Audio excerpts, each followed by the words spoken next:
बाबर आजम ने 2022 के T20 world cup में भी कप्तानी की, फिर 2023 में भी की और अब 2024 के वर्ल्ड कप के अंदर भी कप्तान वो बन के जा रहे हैं। क्या समझते हैं कितना चेंज आपने उनकी कैप्टनसी में देखा है इस न्यूजीलैंड सीरीज़ के अंदर, और आप क्या उनको राय देंगे? क्योंकि हमने फाइनल लॉस किया था T20 वर्ल्ड कप का और फिर 50 ओवर वर्ल्ड कप अच्छा नहीं रहा, एशिया कप के भी हम फाइनल तक नहीं पहुंच सके थे। तो ऐसा क्या लैग कर रहे हैं वो बाबर आजम जो इस वर्ल्ड कप के अंदर वो उसको दूर कर सकते हैं अपनी उन गलतियों को?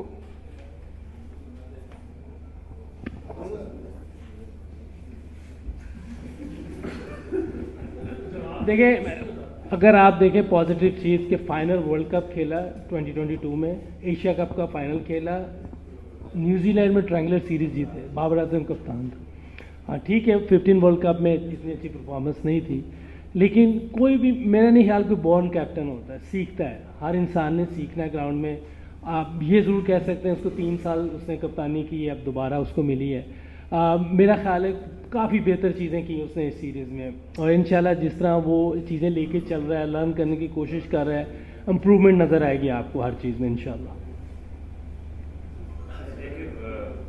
सीधी बात ये है कि जो पहले पॉलिसीज थी अब वो बदल गई है। अब जो संचार सेक्टर है समाज में ला गई है, ये मीडिया की वजह से।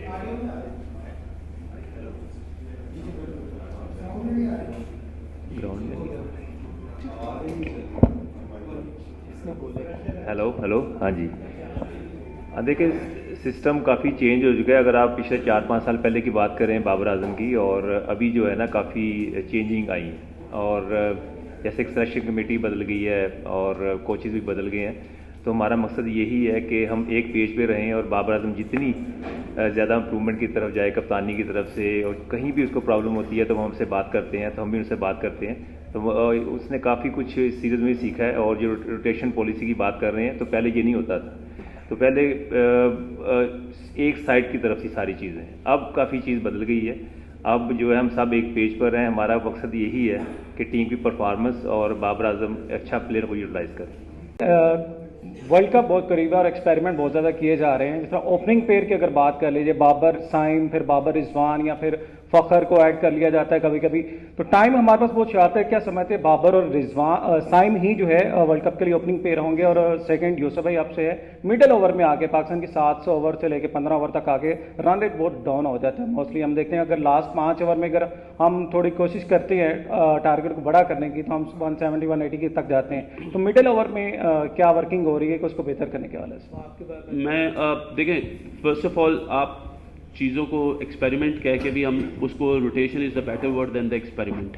एक्सपेरिमेंट ऐसा लगता है जिस तरह हम लोग कुछ ख़राब कर रहे हैं। Rotation is something which we believe in कि हमें करनी चाहिए, और आज ये ट्रेंड हम शुरू कर रहे हैं। आज से पहले ये रोटेशन का ट्रेंड नहीं था, और आप लोग ये कहते थे कि चाहे छोटी टीम हो उसमें भी हमारी मेन स्ट्रेंथ खेलती है, और अगर बड़ी टीम हो तो उसमें भी मेन स्ट्रेंथ खेलती है। जहाँ तक रह गई आपकी बात कि जी हम कभी सैम और बाबर को करवाते हैं, कभी रिजवान और बाबर को करवाते हैं। देखिए, जब आप टीम बनाते हैं ना, तो यू आइडेंटिफाई कि आपके जो मेन प्लेयर है या जिन प्लेयर्स पे आप ज़्यादा अपने आप को या टीम डिपेंड कर सकती है, वो नो डाउट इस वक्त बाबर और रिजवान है, और उन दोनों का टीम को लेके चलना बहुत ज़रूरी है। That's why we need somebody at the start, rather Babar और रादर रिजवान, जो सैम की शक्ल में हमारे पास है, कि जिसको हम लेके जाएं, रोटेट कर सके, वो स्ट्राइक जो है वो ज़्यादा अटैकिंग प्लेयर है, वो अटैक कर सके, और उसके बाद मिडल ऑर्डर्स में जहाँ पे हमें प्रॉब्लम आती है वहाँ पे हमारा एक ऐसा मेन प्लेयर हो जो टीम को लेके चल सके।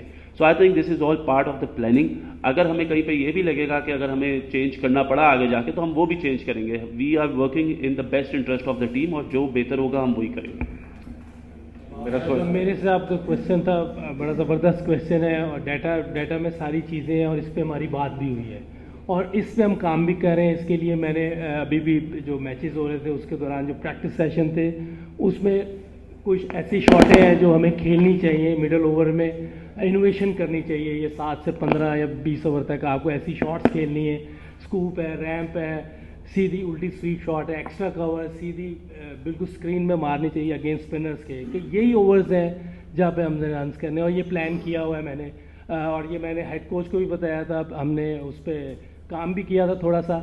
चूँकि पहले ये हुआ नहीं हुआ, तो अब नई चीज़ है इनके लिए, क्योंकि ये बहुत कम लड़के हैं जो स्वीप शॉट खेलते हैं, ना सीधी उल्टी दोनों नहीं खेलते। ये चीज़ें हमने करवानी, और इंशाल्लाह साथ साथ ये चीज़ें होती रहेंगी।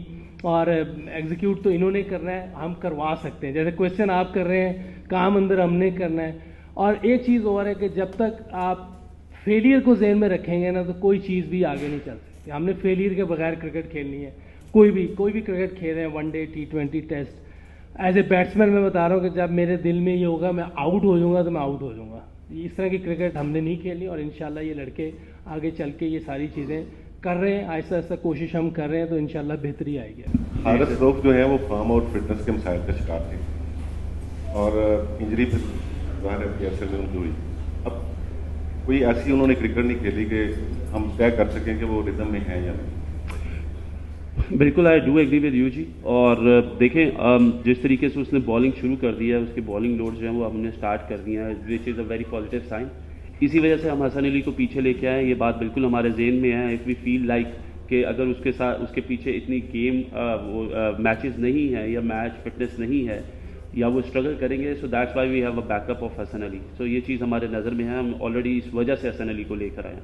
ये सवाल है कि as a senior team manager Pakistan cricket team के साथ रहे हैं, और क्या फ़र्क देखते हैं अपने टीम मैनेजर बनने के बाद, सीनियर टीम मैनेजर बनने के बाद? क्या चेंजेस आई हैं टीम में, कैसा माहौल है? और रोटेशनल पॉलिसी जो है वो आयरलैंड, इंग्लैंड के टूर में भी अप्लाई की जाएगी वर्ल्ड कप से पहले? देखिए, as a manager you know obviously काफ़ी चीज़ें जो हम बेहतर कर रहे हैं, और ऑब्वियसली सबसे पहले तो कंफर्ट लेवल जो है प्लेयर्स का वो बहुत ज़रूरी है। उनके जहन से ये चीज़ें, जिस तरह यूसुफ भाई ने कहा कि एक डर है, जो चीज़ों का कि फेलियर का डर है, वो निकालना है। आई थिंक जो कम्युनिकेशन है that is the major part. तो कम्युनिकेशन की वजह से अगर आप देखें तो जो एक टीम की यूनिटी की हम बात कर ले, या हम इस तरह कर ले कि उनको इकट्ठा करना, उनको एक ऐसा माहौल देना जिधर वो फ्रीली और फेयरलेसली क्रिकेट खेलें। तो I think that is what I'm doing all around the team, ताकि यू नो अगर आप देखेंगे तो अक्सर लोगों लड़कों से बात करना, trying to get the best out of them, वो चीज़ों में है।